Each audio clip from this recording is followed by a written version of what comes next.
திருமாவளவன் என்ன சொல்லியிருக்காரு பாத்தீங்கன்னா, விஜய் கைது செய்யவில்லை தமிழ்நாடு காவல்துறை. பெருந்தலைவர் காலத்துல இருந்த அரசியலுக்கும் இப்ப இருக்க அரசியலுக்கும் என்ன டிஃபரெண்ட்? 50 ஆண்டுகள் தான் போயிருக்குது. 50 ஆண்டு. இன்னைக்கு அரசியலுங்கிறது உங்களுக்கு தெரியும், முழுக்க முழுக்க மக்களுக்கான சேவைதான் என்பது தாத்தாவுடைய நிலைப்பாடு.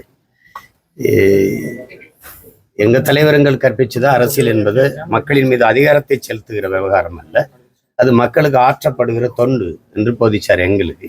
இப்ப நாங்க புரிஞ்சு வச்சிருக்கிறது அரசியல் என்பது அனைத்து உயிர்களுக்குமான தேவையும் அதை நிறைவு செய்யும் சேவையும் தான் அரசியல். அந்த வழியில இது அரசியல் இப்ப இல்லை. அன்னைக்கு உண்மை நேர்மை இருந்தது, இன்னைக்கு ஊழல் லஞ்சமா இருக்குது எல்லாமே. அன்னைக்கு எளிமை தூய்மையா இருந்தது, இன்னைக்கு பெரிய ஆடம்பரமா இருக்கு. திரையரங்கு செட்டுகள் போல, அரங்குகள் போல இருக்கு. திரைப்பட இது செட்டு போடுவோம்ல, பிரம்மாண்டமா இருக்குது எல்லாமே. அன்னைக்கு கொள்கை முதன்மையா இருந்தது, இன்னைக்கு கூட்டம் முதன்மையா இருக்கு. அப்ப இது அரசியல் எப்படின்னா, ஒரு மிகுந்த ஒரு தொன்மமிக்க ஒரு வரலாற்றுல மூத்த ஒரு இனம், முதலில் பண்பட்டு நாகரிகம் அடைந்த ஒரு இனம். இந்த இனம் இதுதான் உலகத்துக்கு எல்லாத்தையும் கற்பிச்சிச்சு. இன்னைக்கு உலக அரங்கில் இது அவமானப்பட்டு தலை குனிஞ்சு நிற்குது. இது சேர சோழ பாண்டியர்கள் மூவேந்தர்களின் வாரிசு. எங்களுக்கு வள்ளல்கள் இருந்திருக்கிறாங்க, இலக்கிய பெருமை இருக்கு, வரலாற்று பெருமை இருக்குலாம் பேசிட்டு கடைசியா எங்கேயும் நிற்குதுன்னா, இங்க கட்டமைப்பு எப்படி வருதுன்னா, சாதி மதம் இந்த ரெண்டுமே ஒரு பெரிய போதையர். அதுக்கப்புறம் சாராயம், அப்புறம் திரைக்கவர்ச்சி. இதுல இந்த சாராய போதை வீட்டை தான் பாதிக்கும், பெரிய அளவு இருக்கு. இந்த சாதி மதம் சமூகத்தை பாதிக்கும், திரைக்கவர்ச்சி சமூகத்தை நாட்டை பெரிய அளவுக்கு பாதிக்கும். இதுல எங்க நிக்குது அப்படின்னா, திரையில் தோன்றி நடிச்சு புகழ் பெற்றுட்டாலே நாட்டை ஆள்வதற்கு தகுதி வந்துருது, அவருக்கு எல்லா துறை சார்ந்த அறிவும் இருக்குது, அவருக்கு தகுதி வந்துருதுன்னு நினைக்கிற ஒரு தலைமுறையை உருவாக்கிட்டோம். இதுல எல்லார் மேலேயும் பிழை இருக்கு. எங்கிட்ட இருக்கு, உங்ககிட்ட இருக்கு, ஊடகத்துக்கிட்டே இருக்கு, பெற்றோர்கள்ட்ட இருக்கு, ஆசிரியர் பெருமக்கள்கிட்ட இருக்கு. குறிப்பா ஆசிரியர் பெருமக்கள்கிட்ட இருக்கு. ஏன்னா அரசியலை கற்பிக்காதது கல்வி இல்லை, அரசியலை தாண்டி ஆகச்சிறந்த கல்வி இல்லை. இங்க கல்வி நிறுவனங்களும் அரசியல் பேசாதேன்றாங்க. அந்த மாணவர் படிக்கிற போது எதுக்கு அரசியல்னு, எப்படி படிக்கிறதே அரசியல் தான். அதனால இது நல்ல அரசியல் எது என்று கற்பிக்காதனால இந்த திரை மயக்கம் பெரிய அளவுக்கு தெய்வ தரிசனம் போல, ஒரு இறை வழிபாடு போல. நம்ம கேள்விப்பட்டிருக்கோம், வெங்கடாசலபதி தரிசிக்க போய் எனக்கெல்லாம் என் உறவினர்கள் லட்டு கொடுத்தா 6 மணி நேரம் நின்று தரிசிச்சேன், நல்ல தரிசனம்னு சொல்லுவாங்க. ரொம்ப நேரம் நின்று இது ஆத்துல அழகர் இறங்கும் போதும் 15 லட்சம் பேர் கூடி ரொம்ப நேரம் கால் கடுக்கு நின்று வழிபடுறான். ஒரு திரைப்பட நடிகர் வந்தாலும் நின்று ரொம்ப நேரம் நின்று தரிசி பார்க்குறான். இந்த போக்கு ஒரு நாகரிகமான சமூகத்திற்கு நல்லதில்லை. அதை நம்ம கற்பிக்க தவறிட்டோம். அப்ப எதுவுமே அவன் சிந்தனைக்குள்ள நல்ல செய்திகள் போக, இது பேராபத்தானது. இதை நம்ம பேசிக்கிட்டே இருக்கிறது சரியில்லை. இப்ப நடந்த சம்பவம் 41 பேர் குழந்தைகள் உட்பட இறந்துருக்காங்க, கர்ப்பிணி பெண் உட்பட. நான் போய் பார்த்து அது பெருந்துயரத்தில் சிக்கியிருக்கேன். மற்றவர்களுக்கு இதுதான் அரசியல், இதுதான் சாவு. அங்க 1,70,000 சாவை 2008 2009 இனச்சாவை சந்திச்சேன். நான் களத்துல நின்னே இனச்சாவை சந்திச்ச பிள்ளை. 2வது 850 பேருக்கு மேல கடலுக்குள்ள இனச்சாவு, மீனவர்கள். ஆந்திர காட்டுக்குள்ள 20 பேர் சுட்டு கொலை, தூத்துக்குடி துப்பாக்கி சூட்ல 15 பேர் கொலை. இதுல எல்லாம் எனக்கு ஒரு பதட்டம் இருக்கு, எனக்கு ஒரு வலி இருக்கு. எப்படின்னா, கள்ளச்சாராயம் குடிச்சு சாவு, உங்களுக்கு புரியுதுன்னு நினைக்கிறேன். அங்கே அந்த மகாபலியம் பக்கத்துல ஒரு இதுலையும், இங்கே கள்ளக்குறிச்சியிலையும் சாவு நீங்க பார்த்தீங்க. 63 பேர்கிட்ட சாவு. இது இந்த ஆட்சியாளர்கள்ல மெத்தனத்துல நடந்துச்சு, உங்களால நடந்த பிள்ளை. இதுக்கு உடனே தம்பி விஜய் போயிடல, இதுக்கு உடனே போயிடல. அந்த போதை எது? வாய் வழியே போதை. இது திரைக்கவர்ச்சிங்கிறது கண்ணு வழியே காது வழியே போதை. இந்த இடத்துல இவர் வந்ததுனால இவர் வர்றாரு, இந்த கூட்டத்துல நெரிசல்ல 41 பேர் இறந்துடுறாங்க.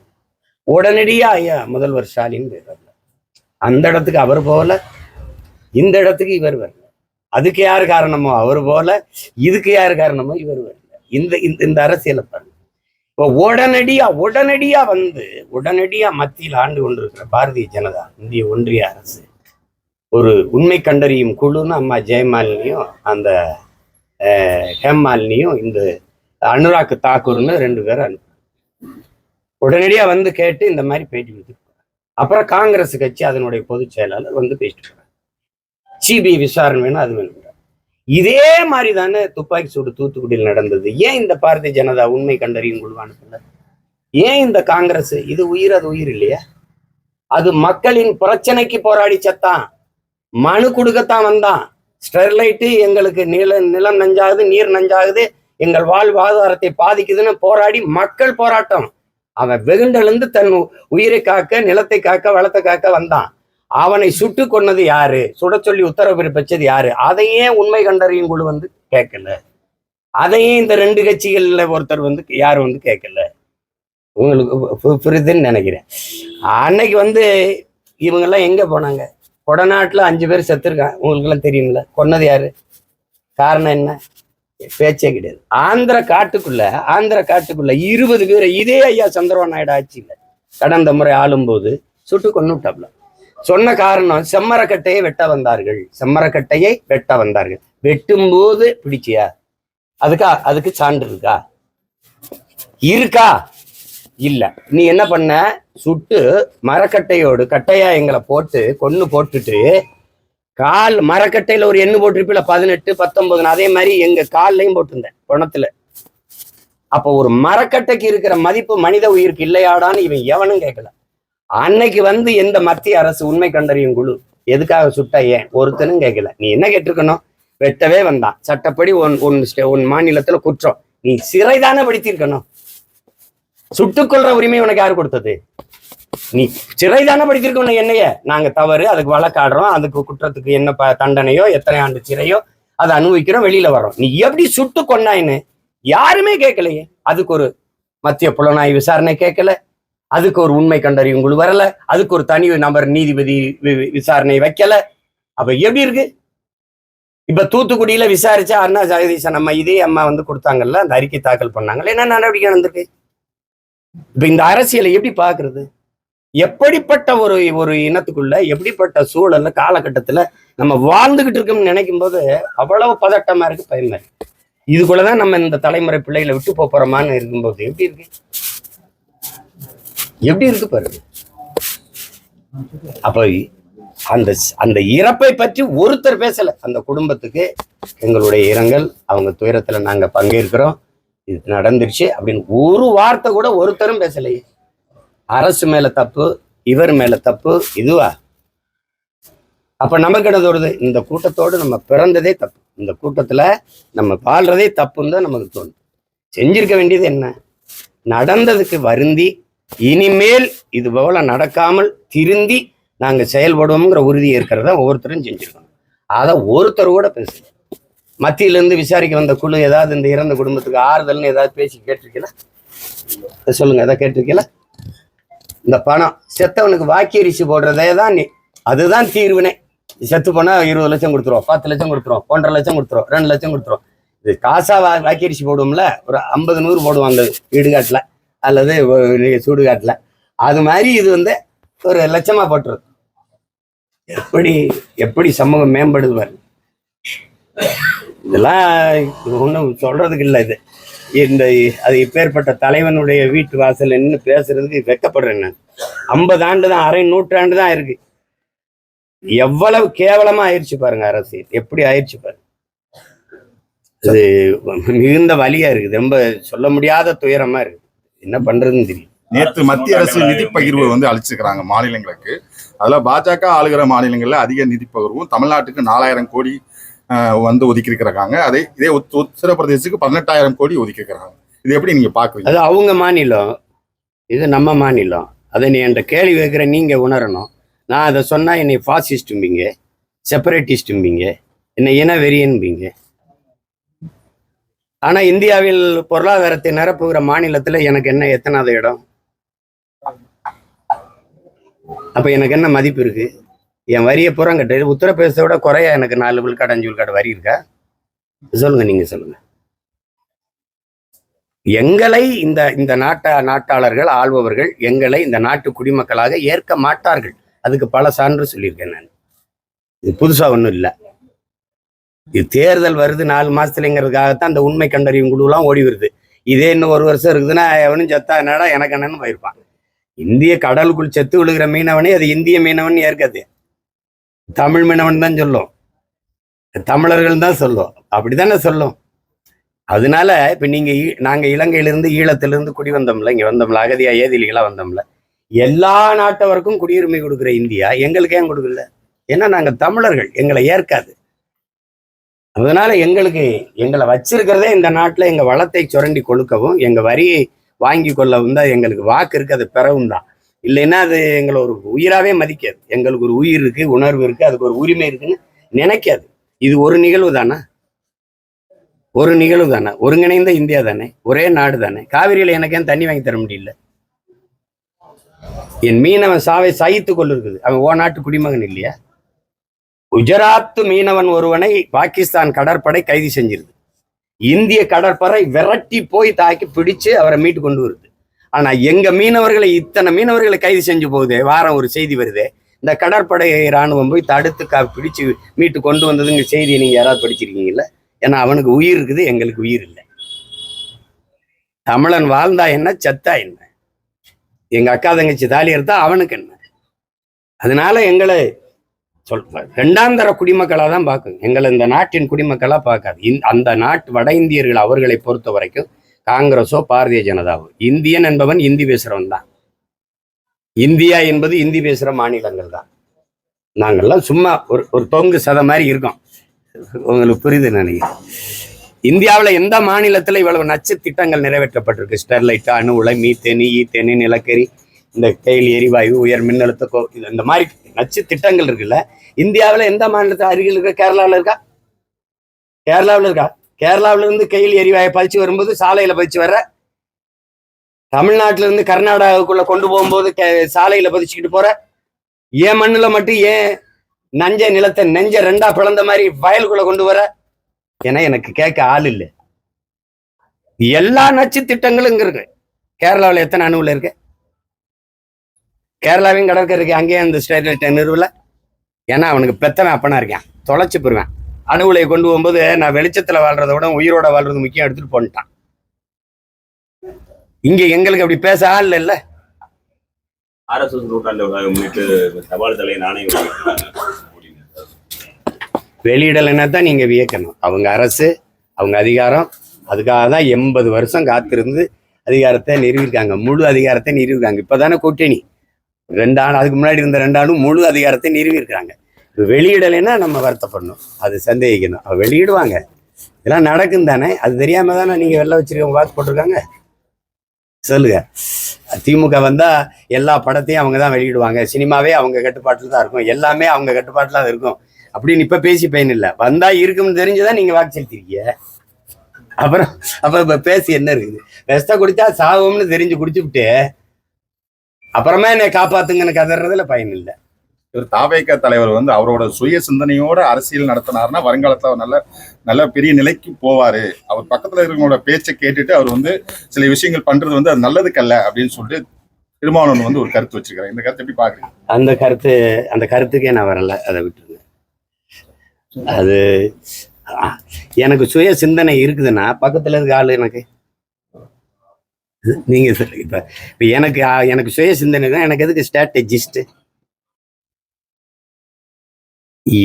ஒரு தலைவன் ஒரு படையை வழிநடத்தினால் அது படையா இருக்கும். ஒரு தலைவனே ஒரு படை வழி நடத்தினா அது படையா இருக்காது. அது புரியுதா? இந்த மாதிரி பாடை தான் வரும், விளங்குதுன்னு நினைக்கிறேன். அதனால அதை போய் பேசி பயன் இல்லை. இனிமேல் இருக்கிற தலைமுறையாவது கற்பிச்சு எது அரசியல், எது நாட்டுக்கு மக்களுக்கு நல்லது, எதை நோக்கி நம்ம பயணிக்கணும்னு கற்பிச்சு கொடுக்கணும். இவ்வளவு பேர் செத்து கிடக்குறான். மறுபடி குஷி படம் மறு வெளியீடு வந்ததுக்கு போய் திரையரங்க வாசல்ல இளம் பெண்களும் பிள்ளைகளும் போட்டு ஆட்டம் போட்டுக்கிட்டு இருக்கிறத பார்க்கும்போது மனசு இப்படி நிம்மதியாக இருக்குமா, இல்லை உறக்கம்தான் வருமா அவங்களுக்கு? எதை நோக்கிடா நம்ம சமூகம் போயிட்டு இருக்கு, நாடு போயிட்டு இருக்குன்னு பதட்டம் வராதா? இல்ல, அவர் நீதிமன்றத்தை அணுகுறாங்களே, அதாவது அங்க போய் அவங்க பாதிக்கப்பட்ட மக்களை போய் சந்திக்கணும்னு அவங்க நீதிமன்றத்தை நாடி இருக்கிறாங்களே. ஏன்னா அவங்க அனுமதி மறுக்கிறதுனால தான் நாங்க போய் பார்க்க முடியும்னு சொல்லி இப்ப நீதிமன்றத்தை நாடி இருக்கிறாங்க. போய் கரூர்ல பாதிக்கப்பட்ட மக்களை நான் சந்திக்கணும் அப்படின்னு சொல்லி நீதிமன்றத்தை நாடி இருக்கிறாங்க. அது அவங்க கட்சி, அவங்க முடிவு. அது எனக்கு அதுல கருத்து இல்லை. அவங்க போய் பார்க்கறதுல அதுல கருத்து இல்லை, எனக்கு இது இல்லை. அதாவது ஒரு தம்பியோட அந்த காணொலியை பார்க்கும்போது அவருக்கு அதில் அவர் பேசுனதில் அவருக்கு இதயத்துக்குள்ள காயமோ வலியோ இல்லை. இருந்தால் அந்த மொழியில் அது வெளிப்பட்டது, அது இல்லை.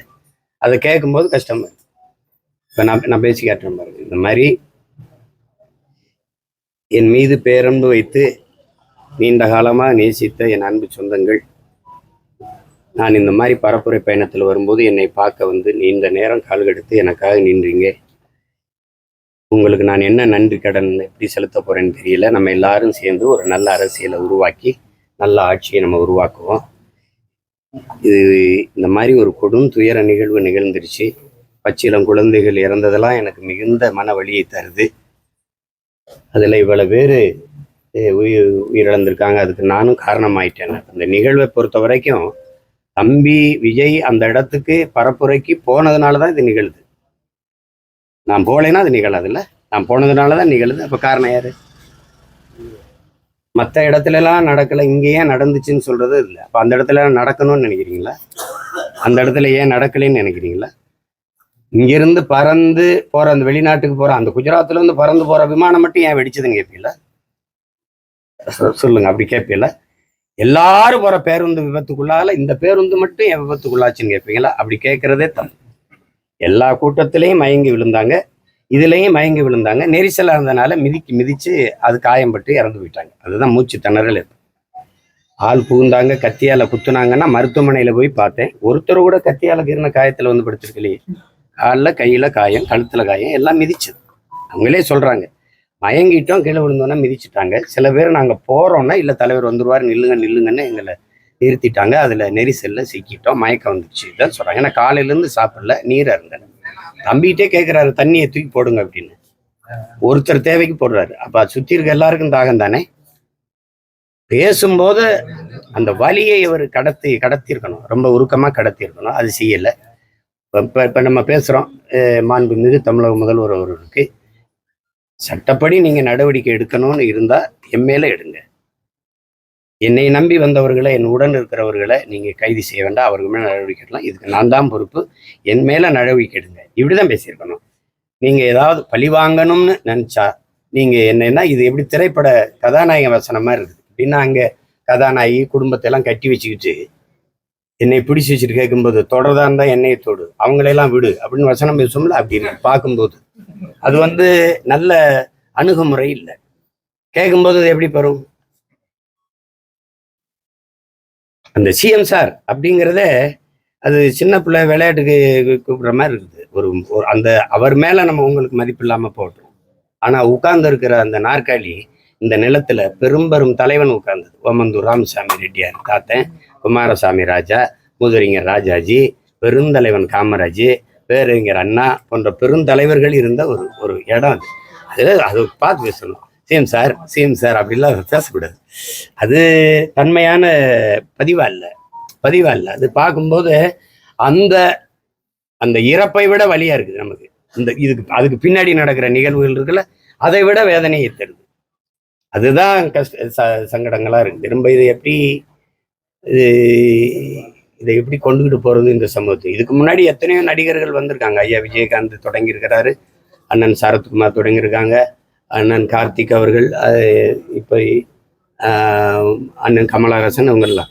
ஆனால் இப்படி இல்லை. இப்படி இவ்வளவு காலம் இவ்வளவு நேரம் காத்திருந்து இப்படி இருந்தாங்க, பசிப்பட்டினா இருந்தாங்க, மயங்கி, இந்த மாதிரி நிகழ்வுகள் தொடரலை. அதனால இனி வரும் காலங்களில் இந்த முறையை மாற்றணும். இந்த தெருவா போய் வா கேட்கறது, ஊரா போய் கூட்டம் போடுறது, எல்லா நாடுகளையும் பார்க்குறீங்க நீங்க. வளர்ந்து விட்ட நாடுகள், வளர்ந்து கொண்டிருக்க நாடுகள், ஆப்பிரிக்க நாடுகள், இல்லை அமெரிக்கா, ஆஸ்திரேலியா, ஐரோப்பிய நாடுகள் எல்லாம் யாராவது இப்படி போடுறாங்களா கூட்டம்னு பாருங்க. ஒரு இடத்த கொடுப்பாங்க, அந்த உட்கார்ந்து இவர் இப்ப அமெரிக்கானா பைடன் பேசுவாரு, ட்ரம்ப் பேசுவாரு, ஹிலாரி கிளின்டன் பேசுவாங்க, ட்ரம்ப் பேசுவாங்க, அப்படிதான் பேசுவாரு. இவர் பேசுறது ஏற்புடையதுன்னா ஓட்டு போடுவாங்க, இவர் பேசுறது ஒரு அரங்கத்துக்குள்ள இருப்பாங்க. மற்றபடி இன்னைக்கு உள்ளங்கையில எல்லார்ட்டையும் ஊடகம் இருக்கு. எல்லாரும் நீங்க இவ்வளவு ஊடகம் இருக்கீங்க, சீமான் என்ன பேசுறாரு, ஐயா ஸ்டாலின் என்ன பேசுறாரு, ஐயா எடப்பாடி என்ன பேசுறாரு, தம்பி விஜய் என்ன பேசுறாருன்னு கொண்டு போறீங்க. யாரு பேசுறது ஏற்புடையதோ அவங்களுக்கு வாக்கு செலுத்த போறாங்க. எவ்வளவு எளிமையா போயிருது பாருங்க.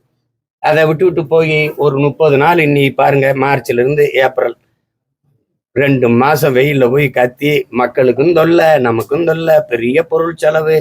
ஒரு வளர்ந்து கொண்டிருக்கிற ஏழ்மையில சிக்கி இருக்கிற வறுமையில இருக்கிற ஒரு நாட்டின் அணுகுமுறையா இது இல்லை. இந்த முறையவே முதல்ல தகர்க்கணும், மாத்தணும்னு நான் நினைக்கிறேன். நீங்க இல்லைன்னா ஒரு தலைவருக்கு ஒரு 1/2 மணி நேரம் ஒரு நாள் கொடுத்துருங்க. இன்னைக்கு உங்க நேரம், நீங்க 1/2 மணி நேரம் பேசலாம், எல்லா தொலைக்காட்சியும் எடுப்பாங்க. தேர்தல் ஆணையமே சொல்லிட்டா நான் என்ன நாட்டுக்கு நான் ஆட்சி அதிகாரத்துக்கு வந்தா என்ன செய்வேன், நான் பேசிட்டு போறேன். அப்புறம் நீங்க பேசிட்டு போங்க, நீங்க பேசிட்டு போங்க. கேட்கிற மக்களுக்கு எது சரியா இருக்கோ வாக்கு செலுத்திட்டு போகட்டும்.